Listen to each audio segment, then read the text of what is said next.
حميد مجيد. الحمد لله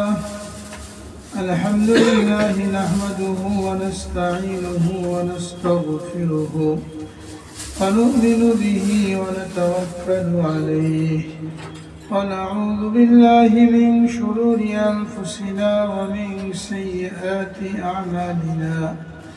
من يهده الله فلا مضل له ومن يضلله فلا هادي له. ونشهد أن لا إله إلا الله وحده لا شريك له. ونشهد أن سيدنا وسندنا ومولانا محمدا عبده ورسوله صلى الله تعالى عليه وعلى آله وصحبه وبارك وسلم تسليما كثيرا. أما بعد، قال الله تبارك وتعالى في كلامه المجيد والفرقان الحميد: كل نفس ذائقة الموت وإنما توفون أجوركم يوم القيامة فمن زحزح عن النار وأدخل الجنة فقد فاز وما الحياة الدنيا إلا متاع الغرور. وقال رسول الله صلى الله عليه وسلم: إذا مات الإنسان انقطع عنه عمله إلا من ثلاث: إلا من صدقة جارية أو ولد صالح يدعو له أو من علم ينتفع به، أو كما قال عليه الصلاة والسلام. صدق الله العظيم وصدق رسوله النبي الكريم، ونحن على ذلك من الشاهدين والشاكرين. الحمد لله رب العالمين. الحمد لله.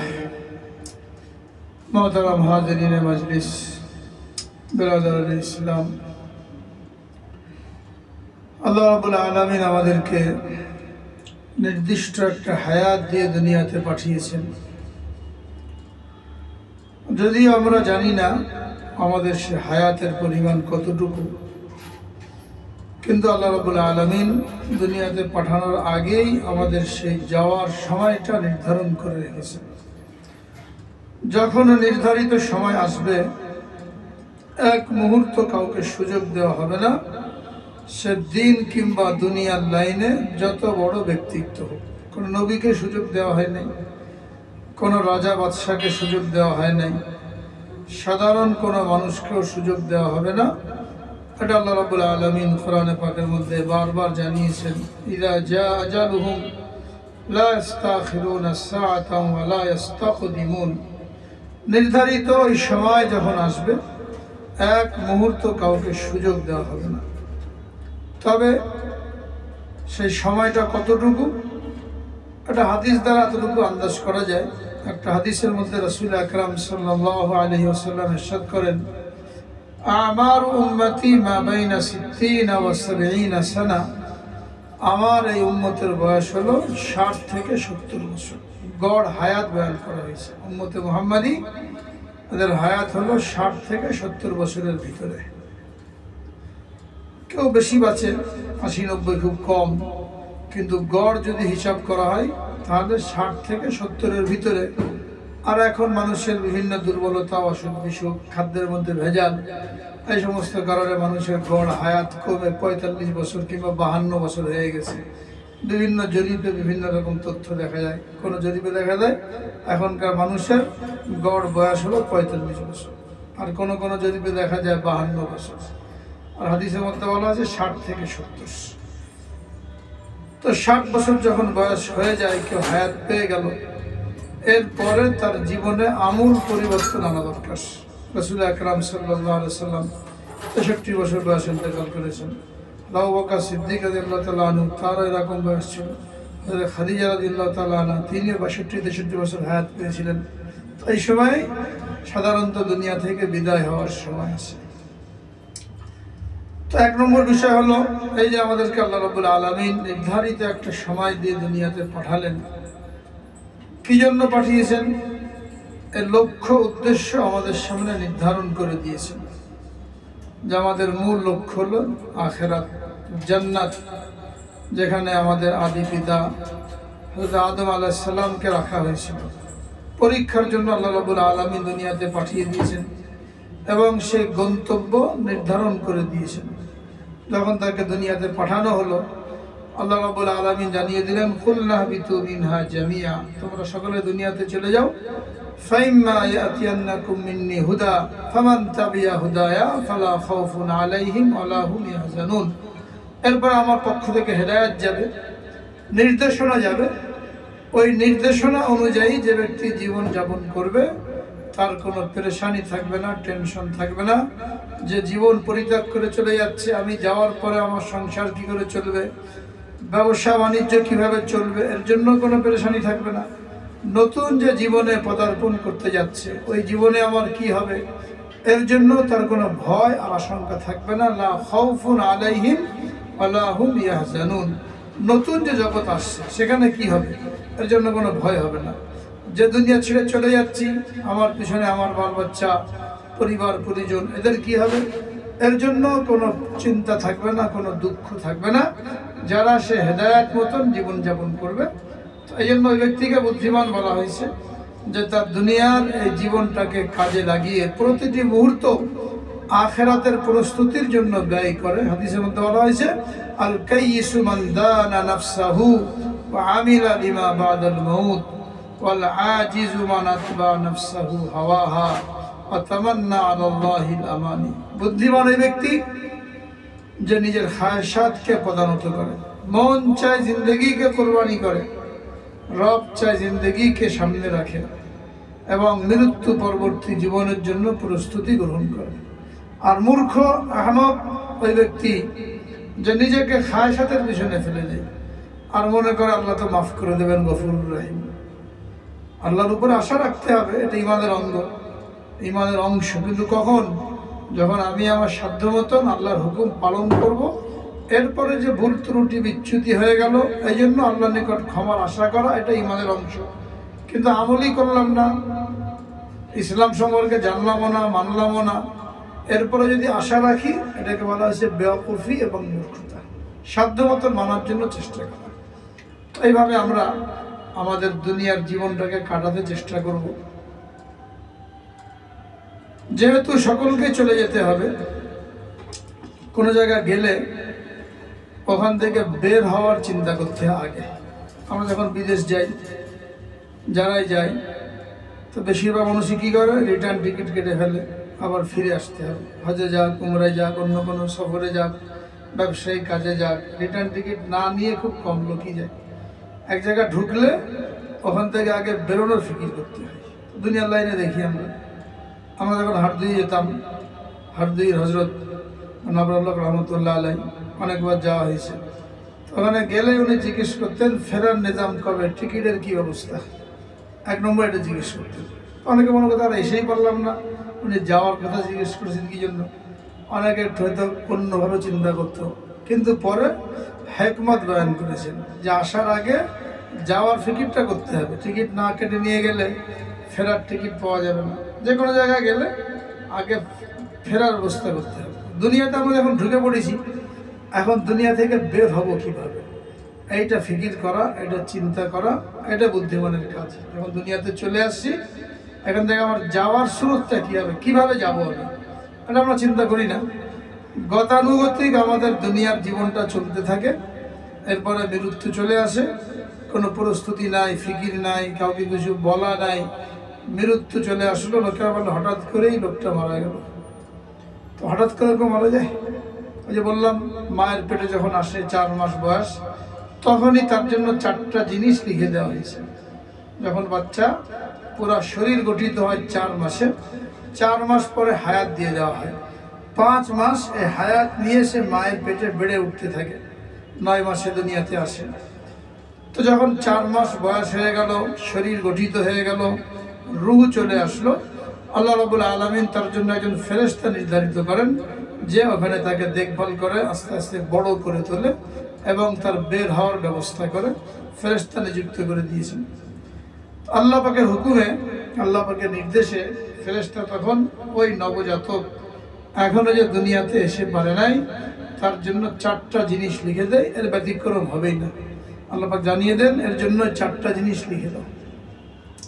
তার মধ্যে 1 নম্বর হলো হায়াত কি পরিমাণ হবে, কতদিন বাঁচবে দুনিয়াতে, রিজিক কি পরিমাণ হবে, মৃত্যু কত তারিখে হবে, কোথায় হবে, এবং নেককার হবে নাকি বদকার হবে।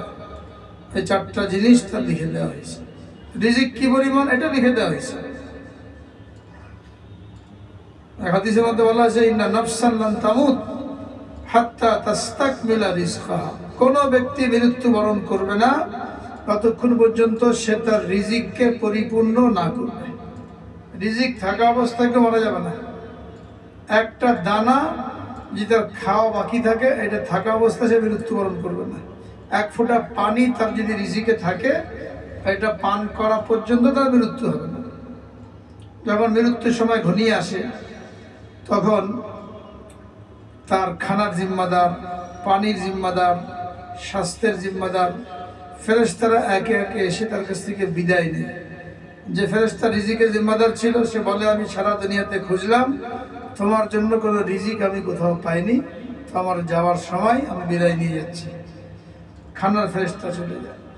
যার জিম্মাদারি পানি সে এসে বলে আমি সারা দুনিয়া ঘুরলাম, তোমার জন্য 1 ফোঁটা পানিও কোথাও পাইনি, তো আমার বিদায়ের সময়। একে একে তার জিম্মাদার সমস্ত ফেরেশতারা বিদায় নিতে থাকে। একজন মানুষের পিছনে আল্লাহ রাব্বুল আলামিন কত ফেরেশতা নিযুক্ত করে রেখেছেন, প্রত্যেকটা কাজের জন্য ফেরেশতা। একজন মানুষের সাথে কমপক্ষে 10 থেকে 20 জন ফেরেশতার তো কমন থাকেই, এরপরে আরও থাকে। রাস্তায় যখন লোক চলাচল করে তাকে ফেরেশতারা পাহারা দেয়। হাদিসের মধ্যে বলা হয়েছে যদি ফেরেশতা না থাকতো তাহলে রাস্তায় চলার সময় শয়তান তাকে ধাক্কা দিয়ে গাড়ির নিচে ফেলে যেত, খাদের মধ্যে ফেলে যেত। পা পিছনে পড়ে যায় না, খাদের মধ্যে পড়ে যায়। মানে কে হেফাজত করে? এই ফেরেশতা হেফাজত করে। খানা খাই আমরা, একটা খাদ্যনালী, একটা শ্বাসনালী। যদি শ্বাসনালীতে খানা চলে যায়, একটা ভাত চলে গেল, অবস্থা কী হবে? ওটা আটকে যায়, মারাও যেতে পারে, নাকের মধ্যে ভেজে যেতে পারে। ওখানে ফেরেশতা পাহারাদারি করে যেন খাদ্যনালী দিয়ে খাদ্য যায়, শ্বাসনালী দিয়ে শ্বাস প্রশ্বাস জারি থাকে। হ্যাঁ, কোনো কথা বলবে মায়াল ফিদুমিন কাউলিন ইল্লা লাদাইহি রাকিবুন আতীদ, মুখ দিয়ে বের হওয়ার সাথে সাথেই ওটা লিপিবদ্ধ হয়ে যাচ্ছে।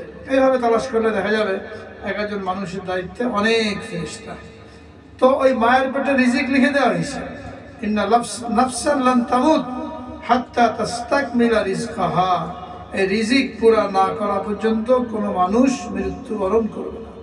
রিজিকের জন্য আমরা পেরেশান হই, অবৈধ পথ অবলম্বন করি, হারাম পথে পা বাড়াই, হারাম কামাই করি।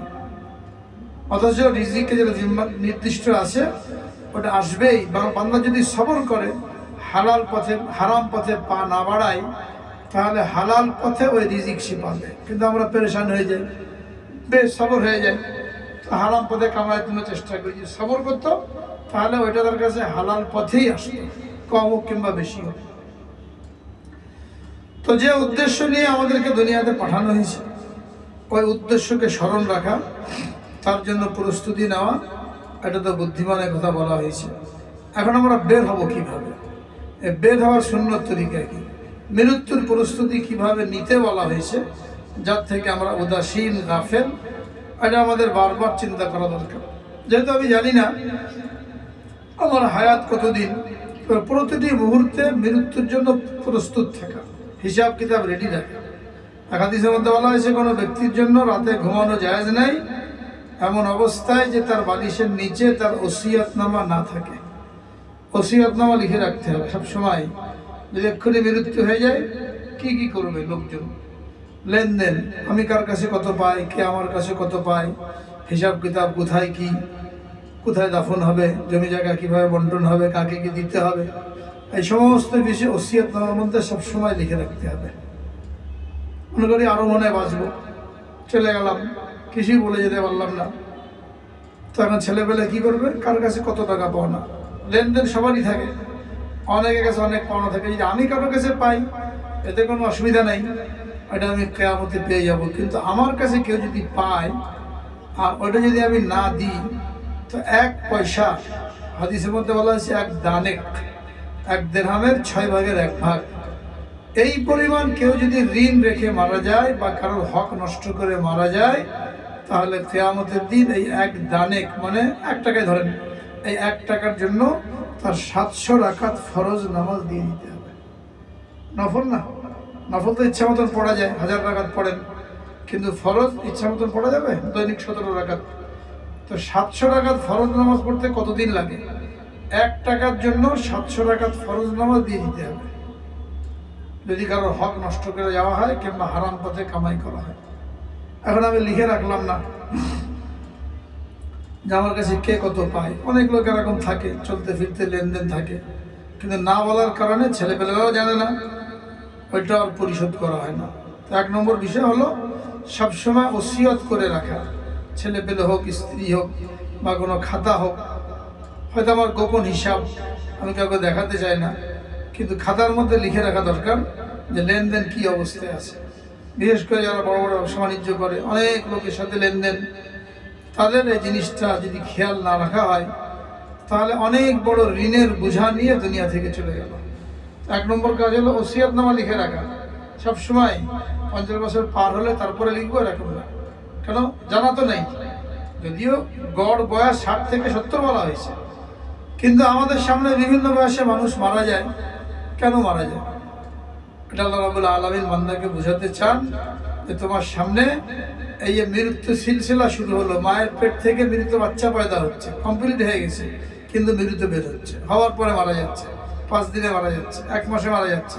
শিশু, কিশোর, যুবক, বৃদ্ধ, তরুণ, অতি বৃদ্ধ, অশীতিপর বৃদ্ধ, সব বয়সে লোক মারা যাচ্ছে। এটা বোঝানোর জন্য যে তুমি নিশ্চিত হয়ে থেকো না যে তোমার বয়স 50 পার হবে, তোমার চুল দাড়ি পাকবে, এরপরে তুমি মৃত্যুর জন্য প্রস্তুতি গ্রহণ করবে, এটা মনে করো না।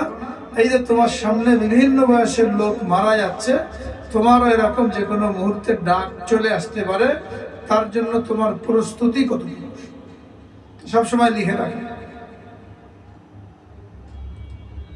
এমন কিছু জিনিস থাকে যেটা মানুষ অন্যকে জানাতে চায় না, এমনকি নিজের স্ত্রী থেকেও গোপন রাখে, সন্তান থেকেও গোপন রাখে। অনেকের ব্যাংকে অ্যাকাউন্ট থাকে, বিভিন্ন ব্যাংকে অ্যাকাউন্ট থাকে, এটা বাড়ির লোকদেরকে জানায় না, গোপনে টাকা এখানে জমা করে। অনেক আশা, ছেলেপেলেকে জানালে আবার চেয়ে বসে কিনা, দেওয়া লাগে কিনা, তো টাকা জমা করতে থাকে।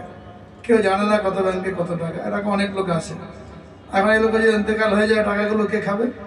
এরকম ব্যাংকে হাজার হাজার কোটি টাকা পড়ে আছে, কোনো নমিনি ছিল না বা কাউকে জানাই নাই, এই অবস্থায় মারা গেছে, হাজার হাজার কোটি টাকা। টাকাগুলো কোথায় যাবে? নিয়ম আছে ব্যাংকের, কতদিন পার হয়ে গেলে এরপরে সরকারি কোষাগার টাকাগুলো জমা হয়ে যায়, ব্যাংক আলাদা যোগ সাজস করে টাকাগুলো তুলে ফেলে। কষ্ট করে কামাই করলেন, মসজিদে দিলেন না, মাদ্রাসায় দিলেন না, ব্যাংকারদের পেটে গেল বা সরকারি কোষাগারে গেল, আমার কি লাভ হলো? কাউকে জানালাম না। এই জন্য জানিয়ে রাখা কোন ব্যাংকে কত অ্যাকাউন্ট, কত টাকা আছে, চেকের মতো দস্তখত করে রাখা। অনেকের বিকাশে টাকা থাকে, এই বিকাশের পিন নম্বর কাউকে না কাউকে জানিয়ে রাখা। ছেলে মেয়েকে জানিয়ে রাখেন, স্ত্রীকে জানিয়ে রাখেন, একটা বিকাশে কত টাকা থাকে। এই অবস্থায় মৃত্যু হয়ে গেল, কেউ জানে না পিন নম্বর, টাকাটা কে তুলবে?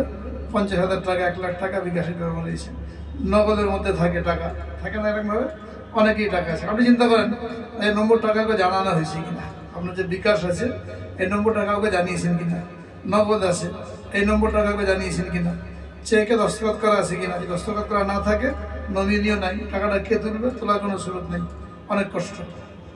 এইভাবে এটা একটা ওসিয়তের প্রক্রিয়া, এইগুলো ঠিক করে রাখা সবসময়ের জন্য। বিছানায় পড়ে গেলাম তারপরে করবো, এটা না। এখনই সুস্থ অবস্থায়, অসুস্থ হয়ে মৃত্যুবরণ করা কোনো জরুরি না। সুস্থ মানুষ মারা যাচ্ছে, আর সুস্থ অবস্থায় মারা যাওয়া, স্ট্রোক করা, হার্ট অ্যাটাক করা, হ্যাঁ, এটা তো শুধুমাত্র ওই মালাকুল মৌতকে লোকেরা দোষারোপ করে, এই জন্য আল্লাহ তাআলা চাপিয়ে দিয়েছেন। মালাকুল মৌত আল্লাহ পাকের দরবারে অভিযোগ করলো যে তোমার হুকুমে আমি বান্দার জান কবজ করি, আর বান্দা আমাকে গালিগালাজ করে। হ্যাঁ, যে আজরাইল কি করেছে? জান কবজ করে নিয়ে গেছে ভালো মানুষটা, আমাকে সমালোচনা করে। তো আল্লাহ তাআলা কি করলেন? বান্দার উপরে অসুখ চাপিয়ে দিলেন। তেমন কোনো অসুখ না, ওই হার্ট অ্যাটাক। তো লোকেরা কীভাবে মারা গেছে?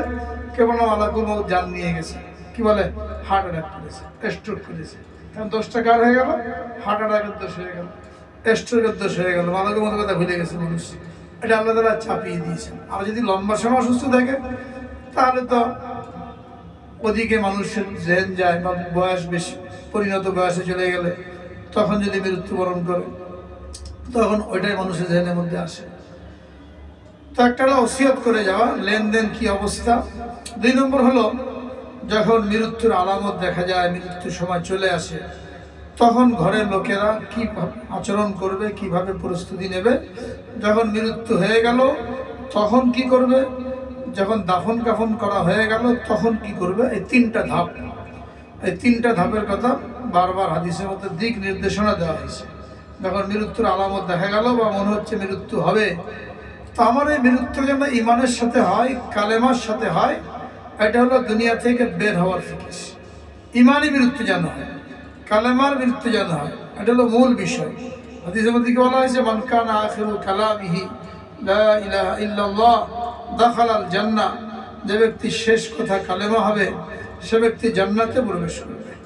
এই জন্য কালেমার মৃত্যুর জন্য দোয়া করা হয় বারবার, এটাকে খাতেমা বিল খায়ের বলা হয়। শেষ কথা যেন কালেমা হয়। তো শেষ কথা কালেমা কিভাবে হবে, যদি ঘরওয়ালাদেরকে বলে না রাখা হয়, ঘরের মধ্যে তালিম না থাকে, আলোচনা না থাকে, তো একটা মানুষের ইমানের সাথে মরা বহুত কঠিন। মৃত্যুর আলামত দেখা গেল, অসুস্থ হয়েছে, হ্যাঁ, সবাই দৌড়দৌড়ি করে ডাক্তার ডাকো, অ্যাম্বুলেন্স নিয়ে আসো, হাসপাতালে নাও, আইসিইউতে ভর্তি করো।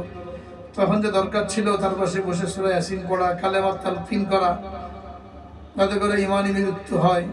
এটা না করে ওই ডাক্তার হাসপাতালে ব্যস্ত হওয়ার কারণে কোন ভাগে মৃত্যু হয়ে গেছে জানতে পারে না। অ্যাম্বুলেন্স নিয়ে আসে, হাসপাতালে নিয়ে যাচ্ছে, সবাইকে কান্নাকাটি করে, গল্পগুজব করতে থাকে, কোথায় ভর্তি করবে পরিকল্পনা। এইভাবে জান বের হয়ে গেছে, তাকে তালকিনও করতে পারে নাই, ইমানের সাথে মৃত্যু হলো কিনা এটাও জানার কোনো সুযোগ হয় না। এরকম হয় কি হয় না, কি বলেন? এটা আগে থেকে প্রস্তুতি নিতে হবে। 1 নম্বর হলো ওসিয়ত করে রাখতে হবে সব সময়ের জন্য, খাতার মধ্যে, ডায়েরির মধ্যে লিখে রাখতে হবে আমার লেনদেন, মুআমালা, মুআশারাত কি অবস্থা।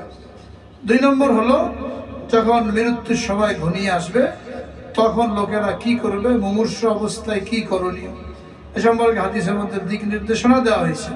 তাতে করে একজনের শেষ বিদায় এটা ইমানের সাথে হয়।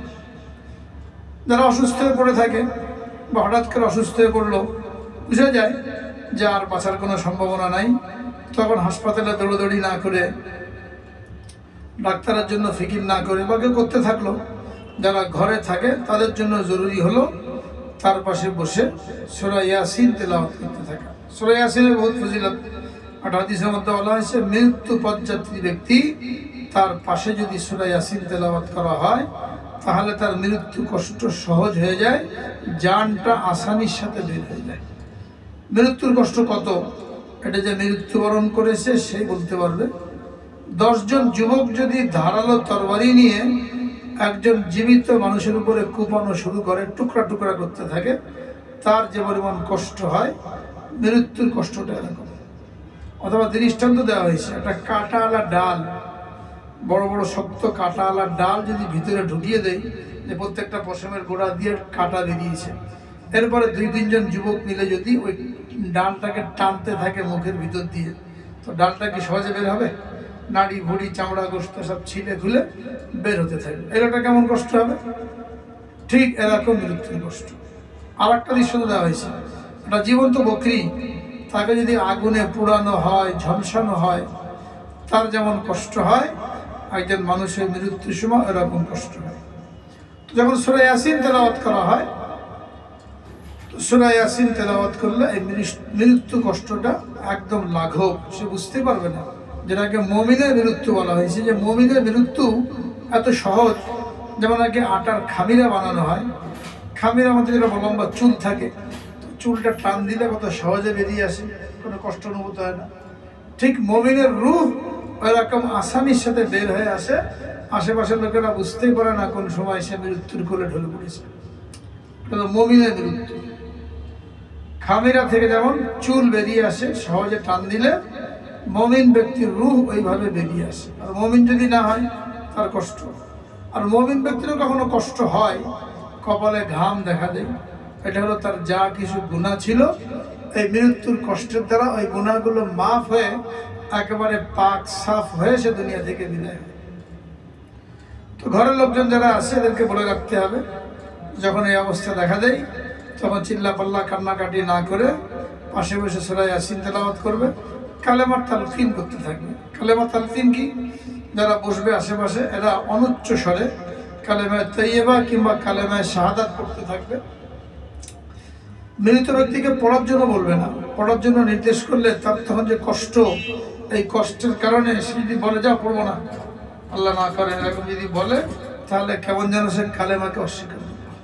তাকে নির্দেশ করবে না, নিজেরা পড়তে থাকবে। তাদের এই পড়া শুনে যদি ওই ব্যক্তি একবার কালেমা পড়ে ফেলে, তাহলে এরা আর কালেমা পড়া বন্ধ করে দেবে, আর কোনো কালেমা পড়বে না, দুনিয়াবি কোনো গল্প গুজব করবে না, আস্তে আস্তে পড়তে থাকবে। এরপরে যদি আবার সে কোনো দুনিয়াবি কথা বলে, এক গ্লাস পানি দাও বা কষ্ট হচ্ছে বা অন্য কিছু, আবার দুনিয়াবি কথা বললো, আবার এই কালেমা পড়তে থাকতে হবে, তাতে করে সে আবার শুনে শুনে কালেমা পড়ে। আবার যখন কালেমা পড়ে নেবে, আবার কথাবার্তা বন্ধ, তালকিন বন্ধ। এই অবস্থা যদি মৃত্যু হয়ে যায়, যে 2 দিন পরে মৃত্যু হয়, 5 দিন পরে মৃত্যু হয়, তাহলেও এটাকে বলা হবে কালেমার মৃত্যু, ইমানি মৃত্যু। যেহেতু কালেমা পড়ার পরে সে আর কোনো দুনিয়াবি কথা বলে নাই। তো চেষ্টা করতে হবে যেন কালেমা পড়ার পরে মৃত্যু হয়। কালেমা পড়ার পরে আইসিউতে নেওয়া হলো, 1 সপ্তাহ থাকলো এখানে, পাশে কেউ যেতে পারে নাই, কোনো অসুবিধা নাই, কারণ সেখানে তো আর তার হুঁশ জ্ঞান কিছু নাই, কোনো কথাও সে বলবে না।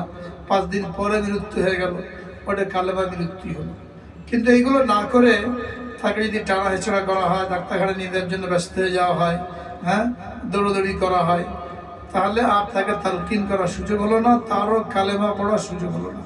অনেক সময় দেখা যায় যখন এরকম কোনো আলামত দেখা যায়, তার কষ্ট হচ্ছে, শ্বাসকষ্ট হচ্ছে, মনে হচ্ছে চলে যাবে দুনিয়া থেকে, তো স্ত্রী মেয়েরা ওইখানে কান্নাকাটি শুরু করে, আত্মীয় স্বজন আসে, এসে কান্নাকাটি শুরু করে, জিজ্ঞেস করে কি অবস্থা, কোথায় কষ্ট হচ্ছে।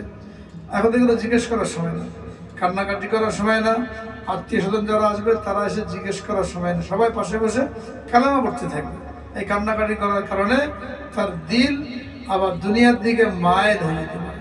এই জন্য যারা কান্নাকাটি করে ওদেরকে ওখানে রাখা যাবে না, ওখানে পুরুষ লোকরা থাকবে, অজুর সাথে থাকবে, তারা কালেমা পড়বে, সূরা ইয়াসিন পড়তে থাকবে। এই কথাগুলো বলে যেতে হবে মৃত্যুর আগে, মানে এখন থেকে বলে রাখতে হবে, যখন আমার এরকম আলামত দেখা দেবে তোমরা কেউ কান্নাকাটি করবে না, ডাক্তারের জন্য দৌড়দৌড়ি করবে না, হ্যাঁ, পবিত্র অবস্থায় বসে এখানে কালেমা পড়তে থাকবে, সূরা ইয়াসিন পড়তে থাকবে। এবং মৃত্যু হয়ে গেলে কেউ যেন কান্নাকাটি না করে। মৃত্যু হয়ে গেলে যদি কান্নাকাটি করে, অনেক মহিলারা কাঁদে, বুক চাপড়ে, তো এটা মারাত্মক গুনাহ। যে কাঁদে তারও গুনাহ হয়, যে মারা গেল সেও যদি না বলে যায় যে আমার মৃত্যুর পরে উচ্চ স্বরে কেউ কাঁদবে না, বিলাপ করবে না, মাথার চুল ছিঁড়বে না, যেমন জাহেল যুগে করা হতো, এইগুলো যদি না বলে যায় তাহলে এই ব্যক্তিরও গুনাহ হবে। এক হাদিসের মধ্যে বলা হয়েছে, মৃত্যুর পরে যখন বিলাপকারীরা মৃত ব্যক্তির বিভিন্ন গুণ উল্লেখ করে কাঁদে, বলে না চেয়ারম্যান ছিল, মেম্বার ছিল, দাতা ছিল, কত লোককে সাহায্য করতো, এই বলে বলে মেয়েরা বিলাপ করে কাঁদে। যখন এরকম কাঁদে তো ফেরেশতারা ওই ব্যক্তির বুকের উপরে ঘুষি মারতে থাকে, তুমি এরকমই ছিলে, আসলে এরকম ছিলে, দাতা ছিলে, চেয়ারম্যান ছিলে, এটা বলে বলে ফেরেশতা তাকে বুকে ঘুষি মারতে থাকে। এই জন্য এই সমস্ত কথা বলে কাঁদা যাবে না। কান্না নিষেধ না, শোক প্রকাশ করা নিষেধ না। রাসূল আকরাম সাল্লাল্লাহু আলাইহি ওয়াসাল্লামের ছেলে হযরত ইব্রাহিম রাদিয়াল্লাহু তাআলা আনহু 16 বছর বয়সে ইন্তেকাল করেছেন। তাকে যখন নবী হাতে তুলে দেওয়া হলো, নবীজি হাতে নিলেন, দোয়া পড়লেন, ইন্না লিল্লাহি মা আতা ওয়া লিল্লাহি মা আখাযা লিকুল্লি আজালিন মুসাম্মা ফালিয়াসবির ওয়াল তাহতাসিব। এটা দোয়া যে আল্লাহ তাআলা দিয়েছেন, আল্লাহ তাআলা নিয়ে গেছেন, প্রত্যেক জিনিসের জন্য একটা নির্ধারিত সময় আছে। এজন্য আমাদের উচিত সবর করা এবং সওয়াবের আশা রাখা। কারণ মৃত্যু হয়ে গেলে এই দোয়াটা পড়তে হয়, ইন্না লিল্লাহি ওয়া ইন্না ইলাইহি রাজিউন। এটা পড়ার পরে এই দোয়াটা পড়াও সুন্নাত। আমরা জানি না অনেকে শুধু ইন্না লিল্লাহ পড়ি, এই দোয়াটা শেখানো হয়েছে, ইন্না লিল্লাহি মা আতা ওয়া লিল্লাহি মা আখাযা। যা দিয়েছিলেন এটার মালিকও আল্লাহ, যা নিয়ে গেলেন এটার মালিকও আল্লাহ, এবং নির্ধারিত সময় নিয়েছেন। লিকুল্লি শাইইন আজালুন মুসাম্মা, প্রত্যেকটা জিনিসের জন্য নির্ধারিত সময় আছে। ফালতাসবির ওয়াল তাহতাসিব, সুতরাং তুমি সবর করো এবং সওয়াবের আশা রাখো। as-sabru inda sadmatil ula, সবরটা কোন সময় করবে?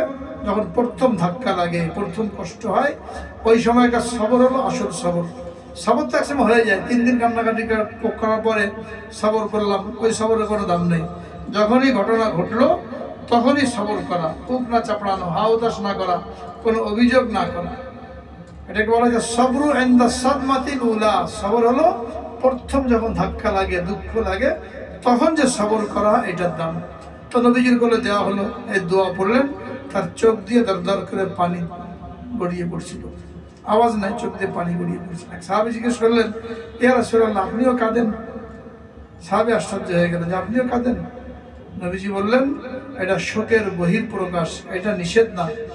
হ্যাঁ, এটা মহব্বতের আলামত, তবে তোমার মহব্বত আছে, এটা নিষেধ না। নিষেধ হলো যেটা জাহেলি যুগে করা হতো, চিৎকার করা হতো, বিলাপ করা হতো, জামা কাপড় ছেঁড়া হতো, হ্যাঁ, চেহারা খামচানো হতো, এটা নিষেধ। কিন্তু এটা দয়ার প্রকাশ, এটা সুন্নত। চোখ দিয়ে পানি আসবে, কিন্তু বিলাপ করা যাবে না। তো বলে যেতে হবে মৃত্যুর পরে কেউ যেন বিলাপ করে উচ্চস্বরে ক্রন্দন না করে। যখন মৃত্যু হয়ে গেল, মৃত্যু হওয়ার পরে হাত পাগুলো সোজা করে দিতে হবে। রু বের হয়ে গেলে শরীর সাথে শক্ত হয়ে যায়, সাথে সাথে যদি হাত পা সোজা না করা হয় তো হাঁটু সোজা হয়ে থাকে, শক্ত হয়ে থাকে, হাতের কোনোই শক্ত হয়ে থাকে, ওটাকে আর সোজা করা যায় না। যদি চেহারা মুখ খোলা থাকে তো মুখটাকে বন্ধ করে দিতে হবে, হ্যাঁ, কোনো গামছা বা কাপড় দিয়ে বেঁধে দিতে হবে। নতুবা হাওয়া হয়ে থাকলে শক্ত হয়ে যায়, ওটাকে আর বন্ধ করা যায় না। চোখটাকে বন্ধ করে দিতে হবে এবং শরীর গরম থাকতে থাকতেই গোসলের ব্যবস্থা করতে হবে। গোসল না দিয়ে মারা যাওয়ার সাথে সাথেই শরীরটা নাপাক হয়ে যায়। এই জন্য মৃত ব্যক্তিকে গোসল দেওয়া এটা ফরজে কেফায়া, জানাজা পড়া ফরজে কেফায়া। গোসল না দিয়ে তার পাশে বসে কোরআন তেলাওয়াত করা যাবে না। অনেকে কোরআন তেলাওয়াত করে, মৃত ব্যক্তির পাশে কোরআন তেলাওয়াত করা যাবে না যতক্ষণ না তাকে গোসল দেওয়া হয়, কারণ শরীর নাপাক হয়ে গেছে। গোসল দেওয়ার পরে ওখানে বসে পড়া যাবে। আর গোসল দেওয়ার আগে যদি তেলাওয়াত করতে চাই তাহলে পাশের রুমে করতে হবে, ওখানে বসে পড়া যাবে না। অতি দ্রুত গোসল দিয়ে বেশাক্ষণ রেখে দিতে হবে দাফন হওয়া পর্যন্ত। এটা ওসিয়ত করতে হবে যে আমার মৃত্যুর পরে জানাজার জন্য বেশি দেরি করবে না, কবর দিতে বেশি দেরি করবে না। উত্তম হলো 3 থেকে 4 ঘন্টার মধ্যেই দাফনের ব্যবস্থা করা। অনেকে দেরি করে, বিদেশে ছেলে পেলে থাকে, ওখান থেকে আসবে তারপরে দাফন করবে।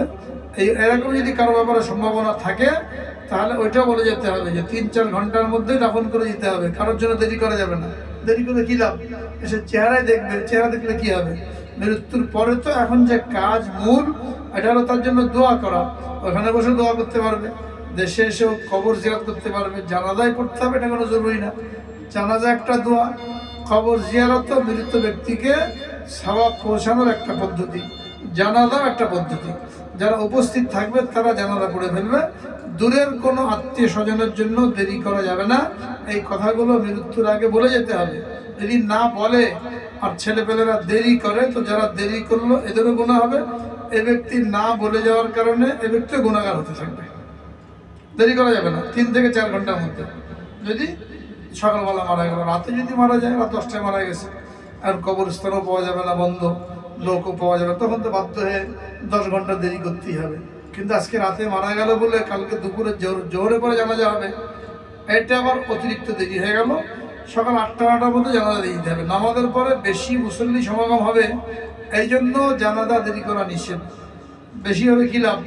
যদি শরীয়ত পরিপন্থী হয়, আর শরীয়ত মতন যদি হয়, সুন্নত মতন যদি হয়, তো অল্প কজনে পড়লেই এ লোকের নাজাতের জন্য যথেষ্ট। হাদিসের মধ্যে আসছে, যার জানাজায় 40 জন ব্যক্তি শরীক হলো আর তারা সাক্ষ্য দিল যে লোকটা ভালো ছিল, দিনদার ছিল, আল্লাহওয়ালা ছিল, এদের সাক্ষ্যকে গ্রহণ করে আল্লাহ পাক তাকে মাফ করে দেবেন। তো 40 জন যথেষ্ট।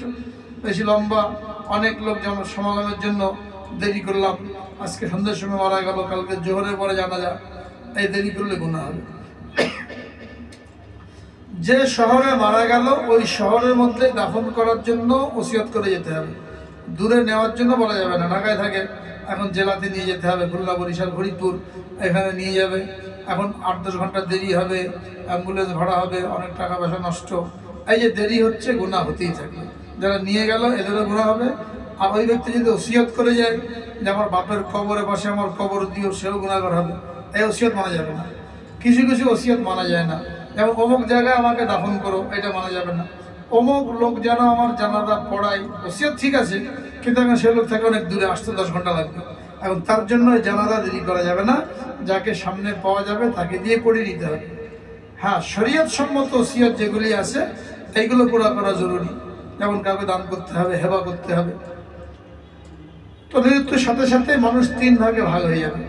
এক ভাগ কবর খনন করতে চলে যাবে, এক ভাগ কাফন গোসল দাফনের ব্যবস্থা করবে, কাফনের ব্যবস্থা করবে, আর এক ভাগ প্রচার করার জন্য চলে যাবে, লোকদেরকে জানাবে, যাদেরকে জানানোর মধ্যে শরীক হয়। যদি মানুষ 3 ভাগে ভাগ হয়ে এই দায়িত্বটা নিয়ে নেয় তাহলে অতি সত্তর তার দাফন কাফন সহজ। আর সবাই তামাশা দেখে, গল্প করেছি, কাজের মধ্যে কেউ নাই। এই কাজগুলো করা কত বড় নেকি! গোসল দেওয়া, কবর খনন করা, দাফনের মধ্যে শরীক। হাদিসের মধ্যে আসছে, কেউ যদি কারোর জন্য কবর খনন করে যেখানে তাকে চিরদিনের জন্য শুইয়ে দেওয়া হবে, তো সে কেমন যেন কোনো এক ব্যক্তিকে কিয়ামত পর্যন্ত সময়ের জন্য একটা বাড়ির মালিক বানিয়ে দিল। একজনকে বাড়ির মালিক বানিয়ে দিল থাকার জন্য, মানে নেকির কাজ না? তো কারো কবর খনন করা হলো, এখানে সে আরাম করবে কিয়ামত পর্যন্ত, তো একটা বাড়ি বানিয়ে দেওয়ার সব। গ্রাম দেশের লোকেরা কবর খনন, গ্রাম দেশে তো করে, শহরের মধ্যে তো ওই ভাড়াটিয়া লোকেরাই করে। গ্রাম দেশেও এখন পেশাদার লোকজন আছে, এরা খনন করে, টাকা পয়সা দিতে হয়।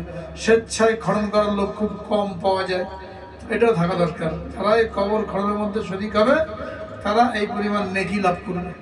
তো একদল কবর খনন করতে চলে গেল, একদল গোসল এবং কাফনের ব্যবস্থা করবে। গোসল দেওয়ার জন্য অতি দ্রুত, শরীর গরম থাকতে থাকতে গোসল দিয়ে দিতে হবে। গোসল দিয়ে কাফন পরিয়ে রেখে দিল, এরপরে তেলাওয়াত করলো, দোয়া করলো। কবর খননের ঘোষণা হয়ে গেলেই তার জানাজা কোনো নামাজের পরে হওয়া জরুরি না, যখনই হয়ে যাবে তখনই তার দাফনের ব্যবস্থা করতে হবে। হাদিসের মধ্যে বলা হয়েছে, মৃত ব্যক্তিকে তোমরা তোমাদের মধ্যে আটকে রেখো না, সে যদি নেককার হয় তার জন্য জান্নাতের নেয়ামত প্রস্তুত, তাকে তোমাদের মধ্যে আটকে রাখার কোনো অধিকার নাই, তাড়াতাড়ি তাকে গন্তব্যে পৌঁছে দাও। হ্যাঁ, নুজুল্লাহ মিন গফুরির রহিম, তার পক্ষ থেকে নেয়ামত প্রস্তুত হয়ে গেছে জান্নাতের কবরের মধ্যে। কারণ কবর কি? মুমিন ব্যক্তির জন্য জান্নাতের বাগান। রাউযাতুম মিন রিয়াদিল জান্নাহ আও হুফরাতুম মিন হুফারিন নার। মানুষের জন্য কবরটা হয়তো জান্নাতের বাগান হবে অথবা জাহান্নামের গর্ত হবে। যদি মুমিন ব্যক্তি হয় তার কবরটা জান্নাতের বাগান হয়ে গেছে, তোমাদের মধ্যে আটকে রাখার কোনো অধিকার না। যদি বদকার হয় তো এই জাহান্নামের উপযুক্ত ব্যক্তি, আযাবের উপযুক্ত ব্যক্তিকে যত দ্রুত পারো তোমাদের কাঁধ থেকে নামাও। হ্যাঁ, এরকম আযাবওয়ালা ব্যক্তিকে তোমাদের মধ্যে রেখে দিয়েছে, দ্রুত দাফন করতে বলা হয়েছে। এমনকি ওলামায়ে কেরাম বলেন, কেউ সফর করেছে বাসের মধ্যে কিংবা ট্রেনের মধ্যে, লম্বা সফর, বাংলাদেশে তো অল্প সফর, 8-10 ঘন্টায় শেষ। ইন্ডিয়াতে সফর হয় 3 দিন একটানা ট্রেন চলতেই থাকে, এখানে তো মারা গেছে। তো সেখানে মশলা হলো কাছাকাছি স্টেশনে নেমে যাবে, নেমে ওইখানে গোসল ইত্যাদি দিয়ে ওইখানে দাফন করবে। 3 দিন পরে সে গন্তব্যে যাবে তামিলনাড়ু, ওখানে যে পরে দাফন করবে। এই 3 দিন লাশ পড়ে থাকলো, এটাও নিশ্চিত। আর যদি দূর হয় গন্তব্য, তাহলে কি করবে? কাছাকাছি স্টেশনে নেমে, যদি সুযোগ থাকে আর কি, তাহলে ওইখানে গোসল দাফন করে তারপরে গন্তব্যে রওনা হবে। ওই গন্তব্য পর্যন্ত যাওয়া এটা অপছন্দনীয়, মানে অতি দ্রুত তাকে দাফনের ব্যবস্থা করা। এই জিনিসগুলি মৃত্যুর আগে যদি না বলে ছেলেবেলা করবে, এটা হলো পরিস্থিতি। বলে গেলে তখন আর কোনো গুনাহ নাই, কিন্তু তারা যদি দেরি করে যে গুনাহ হবে। তাহলে একটা হলো মৃত্যুকালীন ছেলেমেয়েরা কি করবে এটা বলতে হবে, কেউ কান্নাকাটি না করে, হ্যাঁ, ওখানে চিল্লাপাল্লা না করে, বরং সূরা ইয়াসিন পড়বে। অনেকে দেখা যায় যখন মৃত্যু শুরু হয়, মৃত্যু যন্ত্রণা, তো ছেলেকে নিয়ে আসে, মেয়েকে নিয়ে আসে, একটু মাথায় হাত বুলিয়ে দাও, একটু ওসিয়ত করে দাও। এখন এই মাথায় হাত বুলিয়ে দিতে যে ওসিয়ত করতে যে কারে বাবাটা সময় থাকে না। ওসিয়ত তো সারা জীবন করেই গেছে, সারা জীবন ওসিয়ত করতেই থাকতে হবে। মৃত্যুর সময় ওসিয়ত দরকার নাই কোনো, প্রত্যেকদিনই ওসিয়ত করবে, ছেলে মেয়েকে ওসিয়ত করতেই থাকবে। ওই সময় মাথায় হাত বোলাতে গেলে, ওসিয়ত করতে গেলে কালেমা পড়ার সময় নেই, ওটা সময় এখন না, তখন শুধু কালেমা। অনেকে যে খোঁজখবর নেই কী অবস্থা, এটাও বলা যাবে না। তো এই কথাগুলো ওই সময় বলে রাখতে হবে। বললে এখন তার কোনো গুনাহ হবে না, কিন্তু না বললে তার গুনাহ হবে। মৃত্যুর পরে কান্নাকাটি করা, এটাও নিষেধ করে যেতে হবে। যদি নিষেধ করে তাহলে এই ব্যক্তির গুনাহ হবে না, যারা কান্নাকাটি করবে এদের গুনাহ হবে। আর না বললে এই ব্যক্তিরও গুনাহ হবে। এরপরে অতি দ্রুত কি করতে হবে?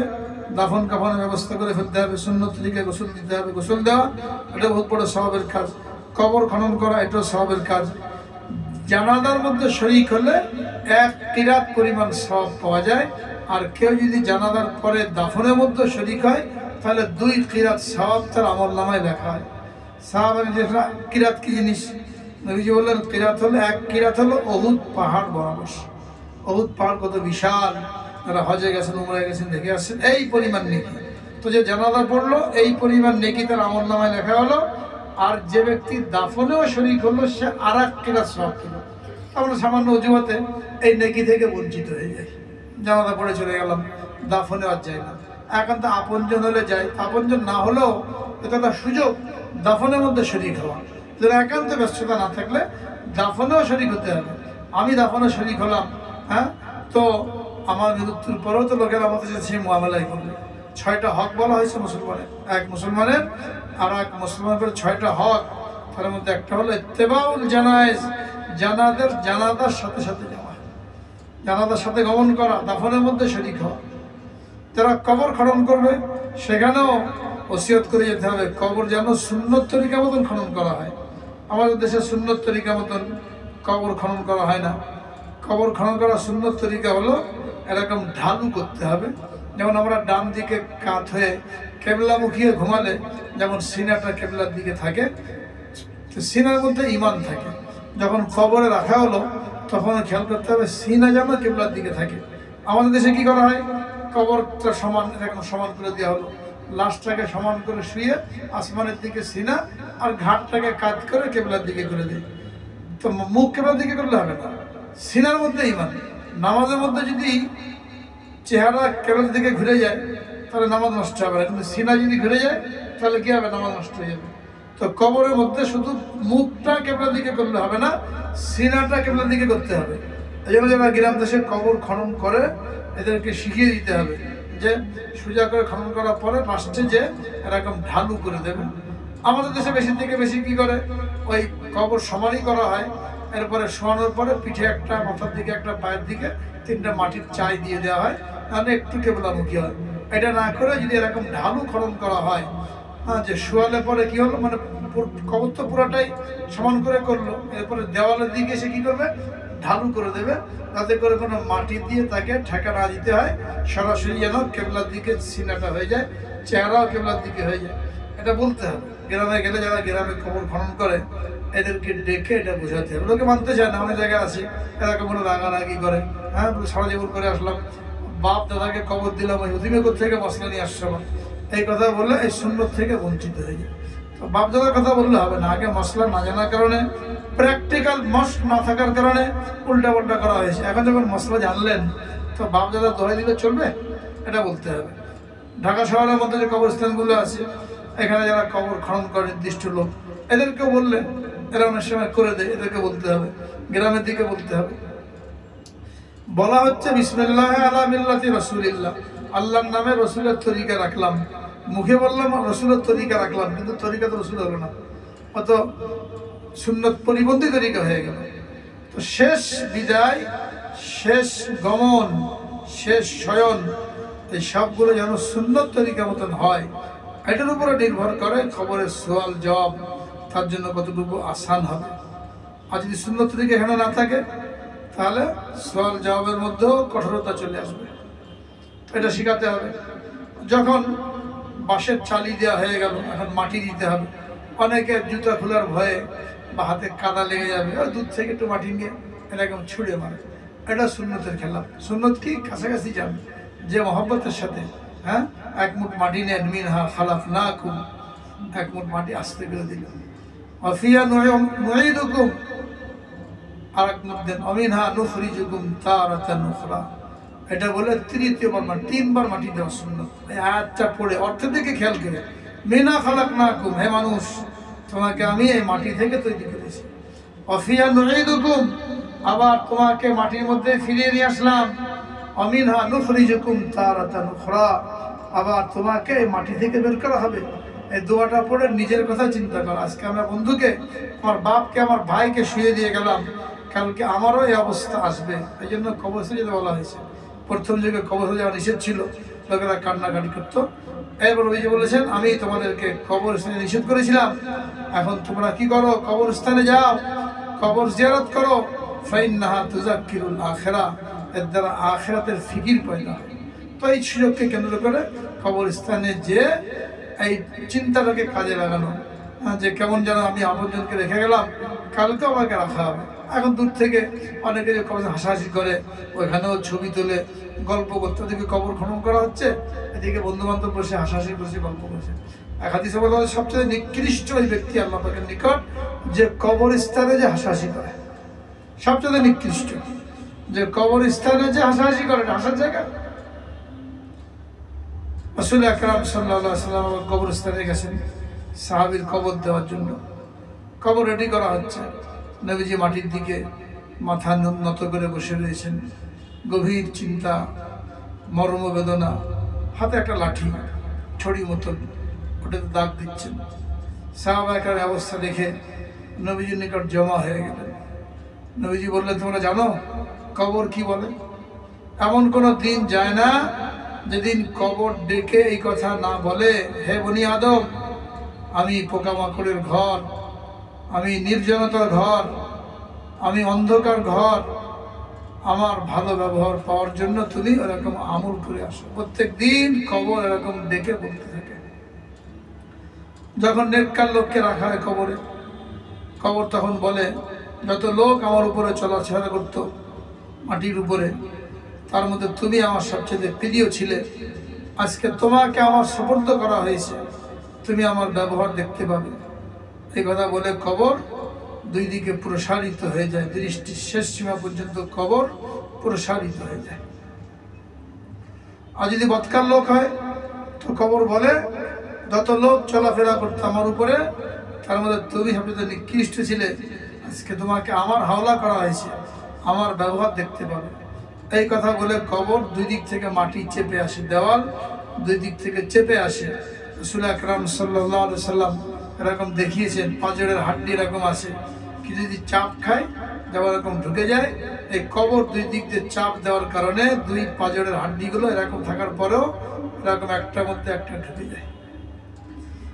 এবং যদি উত্তর দিতে না পারে, তিনটা প্রশ্ন, এর উত্তর যদি দিতে না পারে, তখন যে কবরের শাস্তির কথা বলা হয় সেটা হয়। তোমার কথা হলো দাফন করা সুন্নত তরিকা মতো।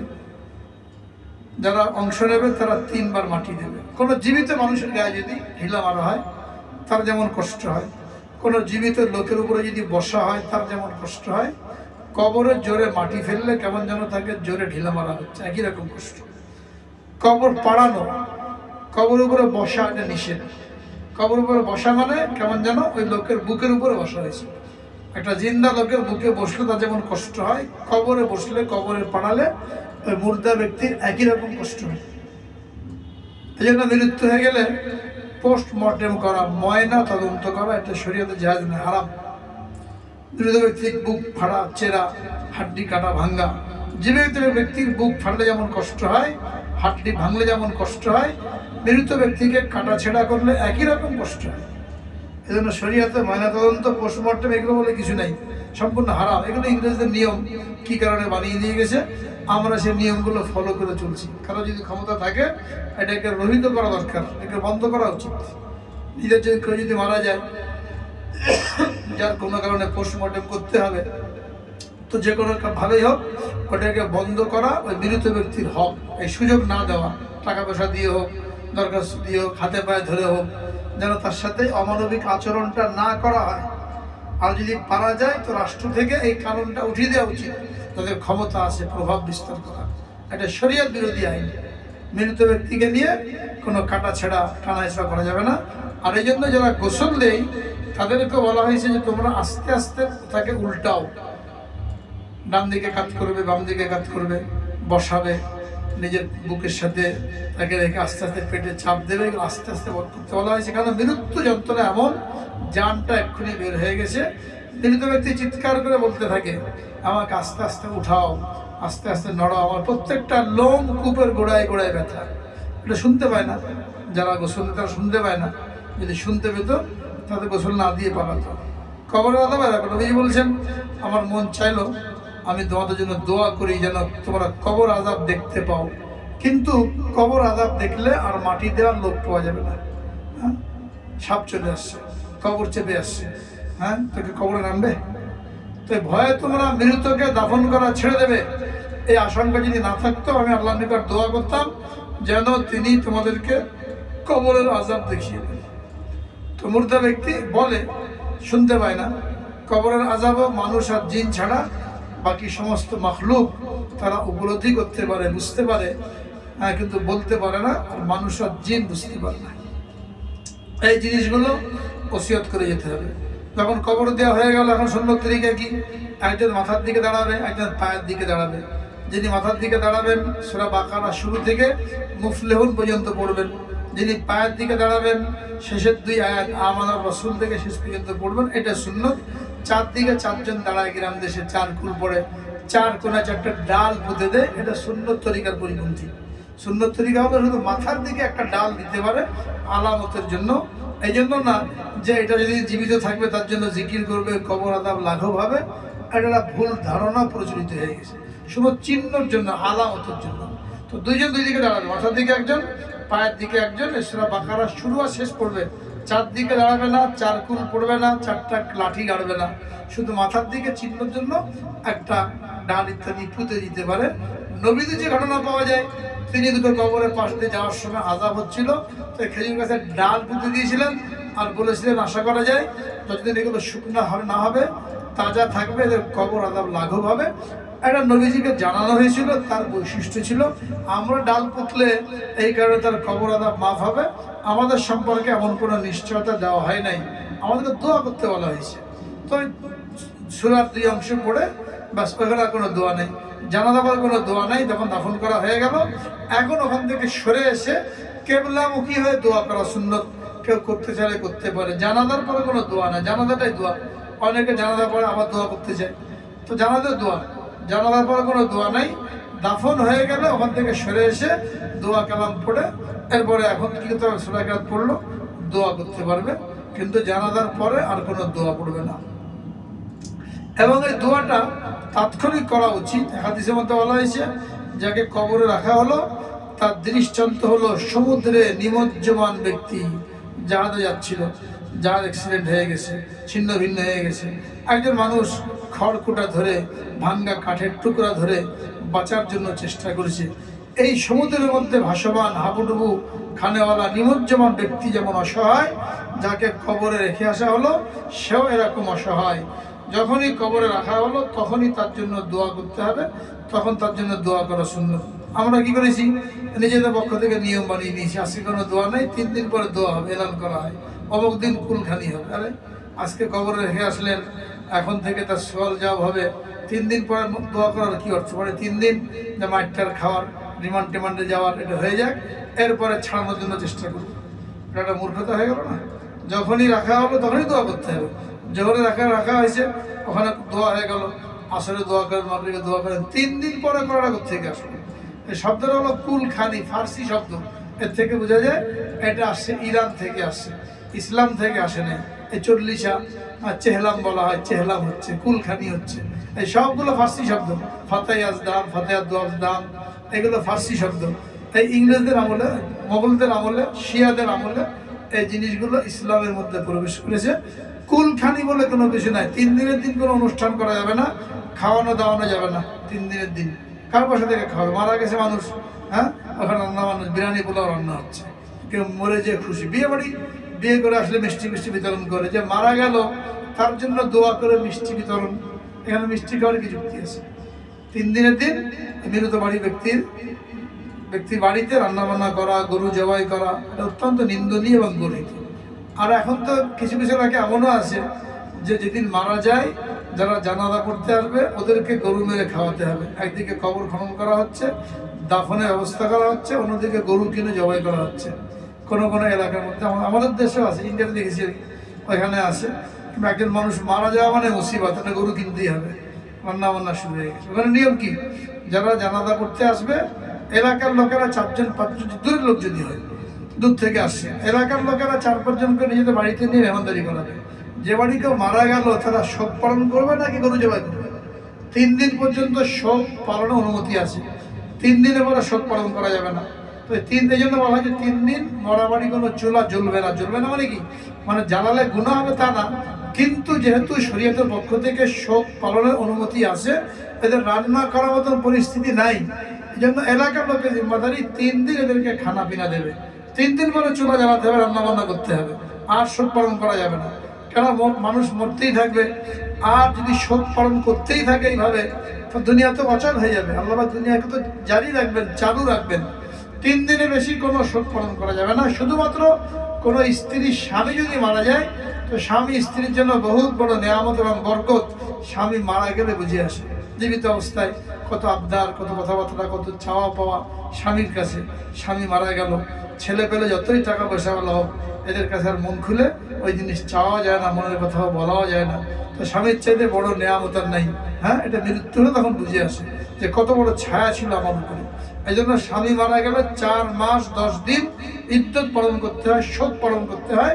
এর মধ্যে স্ত্রী বাইরে বেরোতে পারবে না, কোথাও যেতে পারবে না, বিয়ে বাড়ি যাবে না, মরা বাড়ি যাবে না, কোনো আত্মীয়কে দেখতে যেতে পারবে না, এই ঘরেই থাকতে হবে। এটাও মৃত্যুর আগে ওসিয়ত করে যেতে হবে স্বামীর। যদি তার আগে মরতে পারা অসম্ভব কিছু না, বলে রাখতে হবে যে এটা পালন করা জরুরি। অনেক স্বামী বলে না স্ত্রীকে মশলা, স্বামী মারা গেল 1 সপ্তাহ পরে তার বাইরে যাওয়া আসা, বেড়ানো ছাড়ানো, এটা ওটা শুরু হয়ে গেল। সেও গুনাহগার হচ্ছে, স্বামী তাকে না বলে যাওয়ার কারণে স্বামীও গুনাহগার। এটা কোরআন পাকের আয়াত দ্বারা প্রমাণিত। ফরজ ইদ্যত পালন করা, সূরা বাকারা দ্বিতীয় পারার 15 নম্বর পৃষ্ঠার মধ্যে, 16 নম্বর পৃষ্ঠার মধ্যে আল্লাহ রাব্বুল আলামিন জানিয়ে দিয়েছেন, আজওয়াজান তারাব্বাসনা বিআনফুসিহিন্না আরবাআতা আশহুরিন ওয়া আশরা। যারা স্ত্রী রেখে মারা গেল, এদের জন্য 4 মাস 10 দিন শোক পালন করতে হবে। কেমনে পালন করবে? কোনো নতুন কাপড় চোপড় পরবে না, সুরমা লাগাবে না, তেল লাগাবে না, পান খেয়ে গান লাল করবে না, কানের তা খুলে রাখবে, হাতের তা খুলে রাখবে, গলার তা খুলে রাখবে, সব অলংকার সাজসজ্জার ইত্যাদি এগুলো খুলে রাখতে হবে। সাদা সিধা জীবনযাপন করবে 4 মাস 10 দিন। এই মশলা বললে লোকেরা বলে এমনি স্বামী মারা গেছে, এমনি মনে কষ্ট, আবার এই সবগুলো খুলে ফেলতে বললে আবার একবারে মরার উপরে খাড়ার ঘা। এটা কেমন অমানবিক কাজ! এটা অমানবিক না। অমানবিক বললেই বড় করে কুফরি করা হলো। আল্লাহ পাকের নির্দেশ। আল্লাহ তাআলা বান্দাকে কোনো অমানবিক কাজ করার জন্য নির্দেশ দেবেন? যদি কেউ বলে যে এটা অমানবিক কাজ, তো কেমন যেন কোরআনের উপর আপত্তি করবে। এই মশলাটাও স্বামীর জন্য জরুরি, স্ত্রীকে বলে রাখা। এই 4 মাস 10 দিন ঘর থেকে বের হবে না। শুধুমাত্র যদি অসুস্থ হয়, চিকিৎসার জন্য বের হবে, বা অফিসিয়াল কোনো কাজ যদি থাকে, ব্যাংকে যেতে হবে, রেজিস্ট্রি হয়ে যেতে হবে, বা অন্য কোনো কাজে পেনশন তুলতে যেতে হবে, ওখান থেকে বের হতে পারবে। কিন্তু রাতে এখানেই থাকতে হবে। অন্য কোনো বাড়ি যেয়ে রাত্রি যাপন করতে পারবে না, কোনো বিয়ে বাড়ি যাবে না, কোনো অসুখওয়ালা লোককে দেখতে যাবে না। তার কাছে লোকেরা আসুক, তার সাথে দেখা সাক্ষাৎ করুক, ছেলে মেয়ে 4 মাস 10 দিন মার কাছে থাকুক। যদি এমন হয় যে ভাড়া বাড়িতে থাকে আর ভাড়া দেওয়ার কোনো উপায় নাই, তাহলে চলে যেতে পারবে। বা একা একা আছে, জীবনের আশঙ্কা, ভয় পায়, তাহলে বিকল্প করে অবস্থায় যেতে পারবে। কিন্তু স্বাভাবিক থাকলে এই 4 মাস 10 দিন এখানে ইদ্যত পালন করতে হবে। আর অন্য লোকদের জন্য মাত্র 3 দিন। 3 দিনে পরে স্বাভাবিক অবস্থা, রান্নাবান্না হবে, সব কাজকাম চালু হয়ে যাবে। মনে মনে কষ্ট থাকবে, কিন্তু বাইরে দুনিয়ার কাজকাম করতে হবে। তো 3 দিন আর কোনো কোলখানি চলবে না। যখনই মারা গেল তখনই দোয়া করতে হবে। 40 দিন চেহলাম করা হয়, এটা আসছে থেকে একটা ভুল ধারণা। লোকেরা মনে করে মৃত্যুর পরে রূহ চক্কর লাগাতে থাকে। দৈনিক বাড়িতে এসে উকি ঝুঁকি মেরে দেখে যে আমার মৃত্যুর পরে লোকেরা কি করেছে, নামাজ কালাম করে কিনা, আমার জন্য দোয়া টোয়া করে কিনা। প্রতিদিন সন্ধ্যার সময় এসে বেড়ার ফাঁক দিয়ে, জানলা দিয়ে উকি মেরে দেখে। তো 40 দিন তাকে দোয়া টোয়া করে বের করে দিতে হবে, যেন আসতে না পারে। এই ভুল ধারণা থেকে লোকেরা কি করে, 40 পালন করে। এটা কোনো ধারণা ইসলামে নাই। রূহ যখন চলে গেল, যদি ভালো রূহ হয় ইল্লিনে চলে যাবে, খারাপ রূহ যদি সিজ্জিনে চলে যাবে। এখান থেকে আর বের হওয়ার কোনো সুযোগ নেই। কাজে 40 বলেও কিছু নেই। ওই দিন যে খানা পেনা ধুমধামের সাথে করা হয়, এটা সম্পূর্ণ অপচয়, কোনো নেকি পাওয়া যাবে না। এই জন্য এটা বলে যেতে হবে, মৃত্যুর পরে কোনো কুলখানি চলবে না, কোনো চেহলাম চলবে না। যদি আমার জন্য দোয়া করতে চাও, দান সদকা করতে চাও, এটা মসজিদ মাদ্রাসা দিয়ে দাও, গরিব আত্মীয়কে দিয়ে দাও, সদকায়ে জারিয়া। কুলখানির নামে যে টাকা পয়সা খরচ করা হলো, এই টাকাটা কার? যে মারা গেল, মারা যাওয়ার সাথে সাথেই ওই টাকার মালিক এখন ছেলে মেয়ে যারা আছে তারা হয়ে গেছে। ওখান থেকে মেহমানদারি করা যাবে না। যদি না বালেক থাকে তাহলে তো খরচ করাই যাবে না। আর বালেকরা যদি হয়, তাহলে এটাকে কন্ট্রোল করার আগে এজমালি খরচ করা যাবে না।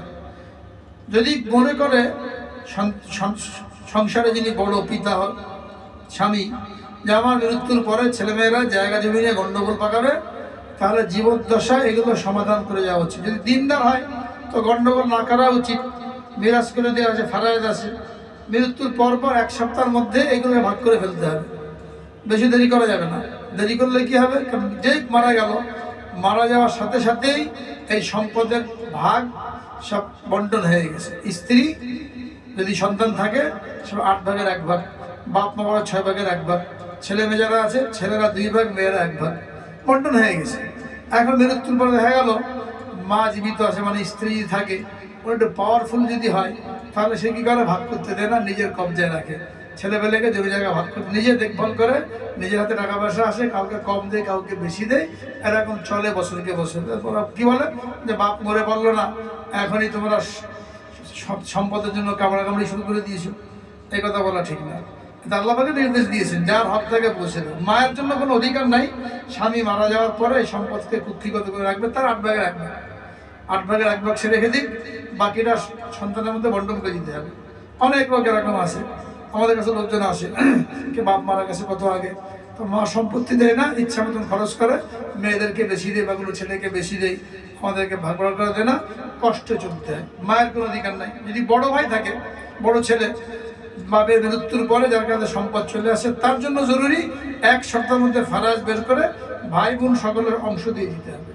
দিল না, সে দেখভাল করে, তার বিয়ে হয়ে গেছে, ছেলে পেলে বেশি, আরও 2 ভাই বিয়ে হয় নাই, বোনেরও বিয়ে হয় নাই, এখন স্বাভাবিকভাবে নিজের খরচ বেশি, অন্যদের খরচ কম। এই যে আমি আমার জন্য, আমার ছেলেমেয়ের জন্য বেশি খরচ করলাম, এর মধ্যে অন্য ভাইদের হক চলে আসছে না? অন্য ভাইদের হক নষ্ট করার কারণে আমার নামাজ কালামও কবুল হবে না, ছেলে মেয়েকে হারাম জিনিস দ্বারা লালন পালন করলাম, এগুলো খেয়ালই করা হয় না, বছরকে বছর চলে যায়। আর বোনদের হক তো দেওয়াই হয় না, বোনেরা চায় না, ভয় যে নিলে আবার বাপের বাড়ির দরজা বন্ধ হয়ে যাবে, তারা চায় না, ভাইয়েরাও দেয় না। আর যদি দেয় তো খারাপটা দেয়, বাড়িটা নিজেরা দখলে রাখে, আর ওই বাঁশবাগানে পুকুর পাড়ে যেখানে জমি দাম কম, ওইটা বোনদের মধ্যে ভাগ করে দেয়। অথচ সমস্ত জমি জায়গার মধ্যে ভাই বোনের হক সমান, অর্থাৎ বাড়ির মধ্যে ভাইয়ের হক থাকবে, বোনেরও হক থাকবে, মাঠের জমিতেও ভাইয়ের হক থাকবে, বোনের হক থাকবে। এখানে এখন দাম বের করে টাকাটা ভাগ করলো, ওই টাকা অনুযায়ী বোনরা যেমন সম্পদ পায় অন্য জায়গা থেকে দিক, কিন্তু কম দামি জমি দিয়ে এদেরকে বঞ্চিত করা হলো, এই বোনের হক নষ্ট করা হলো। অনেক লোকে বোনের হক নষ্ট করে, নামাজ কালাম করে, সামনে কাতারে নামাজ পড়ে, হজ করে, উমরা করে, কিন্তু চিন্তা করলে দেখবে বোনের হক দি নাই। বাপ মারা গেছে কত আগে, বোনও মারা গেছে, এখন মামা ভাগনা লড়াই, মামলা মোকদ্দমা চলে। আসলে ভাগনারা কি করে শক্তিশালী, মামার কাছ থেকে হক নেওয়ার জন্য লাঠালাঠি হয়, মামলা মোকদ্দমা হয়। যত মামলা আমাদের দেশে আছে, 40 লক্ষ মামলা ঝুলন্ত আছে। এই 40 লক্ষ মামলার মধ্যে 22 লক্ষ মামলা হলো জমি জায়গা সংক্রান্ত। 40 লক্ষ মামলার মধ্যে 22 লক্ষ মামলা জমি জায়গা সংক্রান্ত মধ্যে এই মিরাসের হক এগুলো আদায় করা হয় না। 1 সপ্তাহের মধ্যে আদায় করে দিতে হবে। যারা বোনের হক আদায় করি নাই, চিন্তা করে দেখি, না দিয়ে থাকি, মৃত্যুর আগে আগে যত দ্রুত সম্ভব, হয়তো তারা কমজোর দাবি করতে পারে না, কিন্তু কিয়ামতের দিন 1 বিঘা জমি কেউ যদি আত্মসাৎ করে অন্যায়ভাবে, যার দলিলের মাধ্যমে হোক, অন্য কারো হক নষ্ট করার মাধ্যমে হোক, তাহলে 7 তবক জমিন তার মাথার উপরে চাপিয়ে দেওয়া হবে। এই অবস্থায় 50,000 বছর থাকবে। তো কি দরকার, নিজের খাওয়ার জন্য কতটুকু লাগে? রাসূল আকরাম সাল্লাল্লাহু আলাইহি ওয়াসাল্লাম ইরশাদ করেন, বনি আদমের জন্য তো এতটুকু যথেষ্ট, যাতে সে কোমর সোজা করে দাঁড়াতে পারে, এর চাইতে বেশি তার দরকার নাই। বাকিটা তো আল্লাহর ব্যাংকে জমা করতে হবে। নিজের ব্যাংকে জমা করে যাচ্ছি, এই অবস্থায় চলে যাচ্ছে।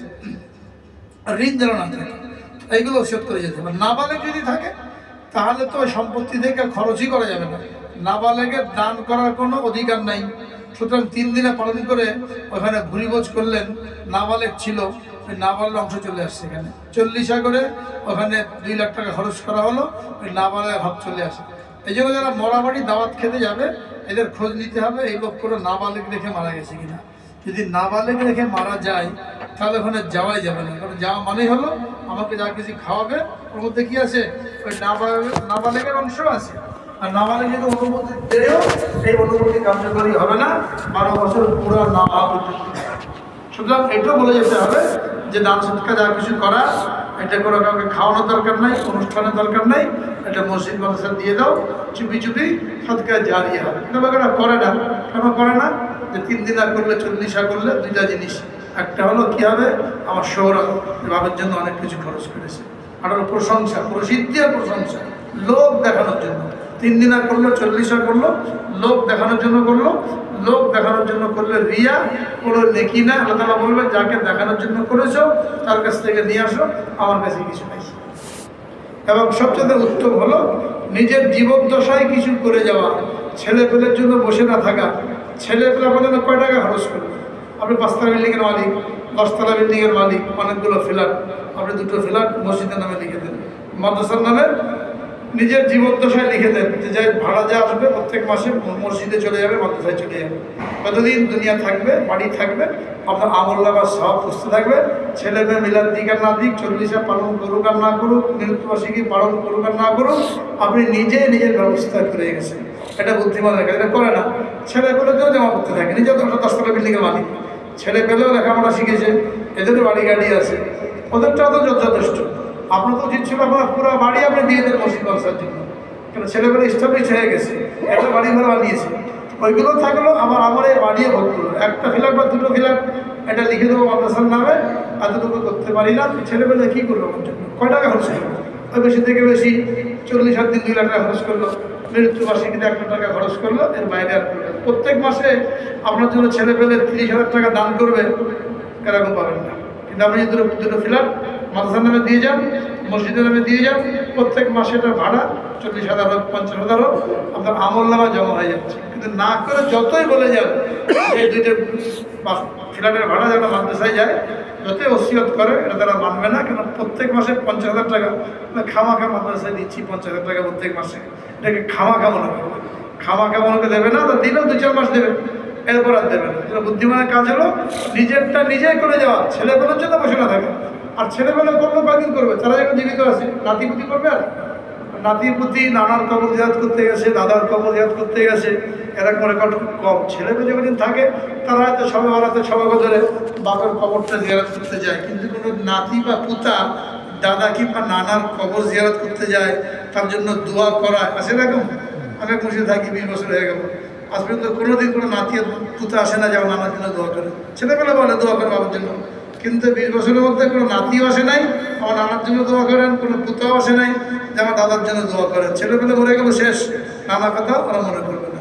আপনি নিজের জন্য যেটা নিজে করবেন ওইটা আপনার জন্য থাকবে। যেন আপনার যে সম্পদ দিয়ে থাকেন, তো বুদ্ধিমানের কাজ হলো জীবদ্দশায় আপনি সদকা জারিয়ার মধ্যে অংশ নিয়ে যান। এই হলো মোটামুটি দুনিয়া থেকে বের হওয়ার প্রস্তুতি। আমাকে চলে যেতেই হবে, কিন্তু আমি কীভাবে দুনিয়া থেকে যাব? হ্যাঁ, এই জন্য 4টে ধাপে কথা বললাম। যখন আলামত দেখা যাবে তখন লোকেরা কী করবে, মৃত্যু হয়ে গেল তখন লোকেরা কী করবে, তখন কেমন কীভাবে করবে, এবং এরপরে আপনার সদকা জারিয়ার জন্য আপনার আমল নামায় সওয়াব পৌঁছানোর জন্য কীভাবে আমল করবে, এগুলো আমরা মনে রাখি, বাড়িতে আলোচনা করি এবং আমল করার জন্য চেষ্টা করি। আল্লাহ রাব্বুল আলামিন তৌফিক দান করেন। ওয়া আখিরু দাওয়ানা আলহামদুলিল্লাহ।